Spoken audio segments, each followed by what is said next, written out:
What is up everyone, welcome to this lesson on how to sculpt using forms. Now to do this lesson you have to be comfortable with drawing the major forms, so do lesson number 2 over on the website if you're new to this. If you're new to drawing, make sure that you get comfortable with the 3 major forms first before you do this lesson, because you kind of need to have that as a skill before you do this, because this would be very frustrating if you try to jump into this without knowing how to draw the major forms. Head over to the website and grab the free worksheet, link will be in the description. Print it out if you're working traditionally and pull it into whatever software you are using if you're working digitally. This is what we'll be using for this lesson, so you need the worksheet if this is going to make any sense to you. For tools, I'll be using a Pentel Mechanical 0.5 pencil and a kneadable eraser. If you're working traditionally, make sure that you use some sort of erasable medium. Use a pencil, don't use a pen. Erasing is part of the process. And then let's jump over to page number 1. Starting on page 1, we're going to practice sculpting by chopping away, right? So when I talk about sculpting, I'm thinking about like a stone slab and people chipping away with the chisel. That's what we'll be doing in this exercise. So if you did the warping exercise, that's a little bit more organic. I feel like this is more sturdy, a little bit more like stone. It's kind of like carved edges. So at the top you can see that the box that is being chipped away, you can see the steps of me like slowly chipping away at it, and this creates more surfaces on it, so you have like a very simple box, and you can like chip away angles of it, and then you can create more facets, and you can get this to a point where you can draw very complex things by just chipping away. I think this concept is very important for practicing drawing in 3D. I found this very useful for me to just like chip away at stuff and like, oh, I can draw this in a different way. I can take this very simple form and chip away at it to create something more interesting. So you can see that the steps, we're slowly drawing a more complex form. So the example at the top is easy, and then as we move down, it gets more complicated. So take your time with this, be very slow. We're taking something that's simple and we're making it more complex. So it's going to take a little bit of time to get adjusted to this way of drawing. And pay attention to how these lines move. So I kind of use like a lot of jagged edges, but you can see how the lines move in space. You can kind of see how this object, even though we're chipping away at it, you can see the insides of it. You can see how you could apply this to pretty much anything if you're trying to draw in space. For this to work, you obviously have to be comfortable with the major forms, so make sure that you're comfortable with the major forms. If this feels very complicated to you, if step number 1 feels too difficult, then go back to lesson number 2 and practice forms again. Take your time with that first and then come back to this. And once you're done this page, move on to the next page. On page number 2, we're copying for more examples, and at the top on the left side, we're cutting away bits of a sphere to draw a pumpkin. So this is kind of like pumpkin carving. That's one way to think about it. It's like you're carving this form. So if you think about pumpkin carving, it really is a sphere that you're cutting away bits of to make something that's a little bit more interesting, and that's kind of what you can do through drawing by using this concept. So copy from the examples, erase as much as you need to. Don't be shy about erasing. Erasing is a huge part of the learning process. And you don't need to copy perfectly, like I've mentioned in the last lesson.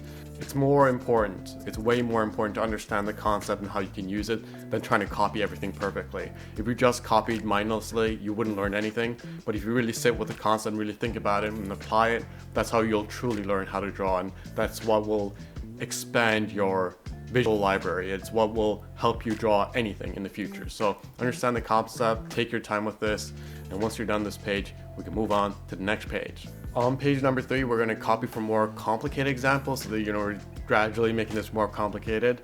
So it's the same principles, just more specific lines. So it's the same principles at work, right? The concept is still the same. No matter how complicated you get with this, the concept's still the same. You're just adding more lines. You're just chipping away more bits. So pay attention to the angles and how you're creating the illusion of space and dimension. You can see that in some places I'll add a little bit of hatching to make it a little bit of shading. So feel free to shade stuff if that helps you see it a little bit more. Shading is a great way to do that, but don't get too caught up in creating perfect shading. You really want to be able to draw these facets without relying too heavily on shading. So draw as many guidelines as you want and erase as much as you need to. So some of these examples aren't perfect major forms, right? They're kind of like more complicated. They're a little bit more odd. They're not as well defined in terms of the 3 major forms, but that's kind of the point. We want to get to a place where we can draw these kind of random forms or more specific forms, if you will, that sit in space and they actually make sense. Like you can see how these things sit in space. When you look at the examples, it actually creates a space of its own. Each example sits in a 3-dimensional space, and that's the more important lesson. So draw as many guidelines as you need to and erase as much as you need to. So if you want to draw a big shape first and then chip away at it. Do it that way. If that doesn't help you, then don't do that. You know, figure out what works for you. It's very important to find a process that helps you learn. Find a process that works the best for you. Maybe this chipping away method doesn't really help you understand. Maybe the warping method was better for you. You know, figure out what actually works for you, but you only figure out what works for you by trying and by learning and being curious. It takes a little bit of time. Just because something is difficult doesn't mean that it doesn't work for you, but you need to pay attention to, oh, when I do these types of things, it helps me. You know, if it takes you many guidelines to draw something, then just draw with many guidelines. Like, don't be ashamed to erase away mistakes and erasing away guidelines. That's all part of the process. So take your time with this, go slowly, and I'll see you on the next page. On page number 4, we're going to practice from memory. So play around, make tons of mistakes. I also added cute faces just for fun. Like, I like to do that because it just makes it more exciting. The whole point of this is to have fun. You know, I understand that some of these concepts might feel very dry and not very exciting right now because you aren't drawing a specific subject matter. You know, it might be a little bit more exciting to draw a bunch of faces, or it might be more fun to draw animals. But just doing that type of exercise won't help you understand these deeper concepts. If you just take the time to do these deeper concepts, then you learn more. But we also want to try to make it as fun as possible, and the way I do that is by adding cute faces to them, because it just makes me smile, makes it a little bit more fun. So do whatever adds fun to the project for you. You know, as you draw these examples, you might want to think about things that you want to draw. You might want to chip away and draw a face. Maybe you like pumpkin carving. Maybe that's like an idea that you like. Maybe you like drawing pumpkins.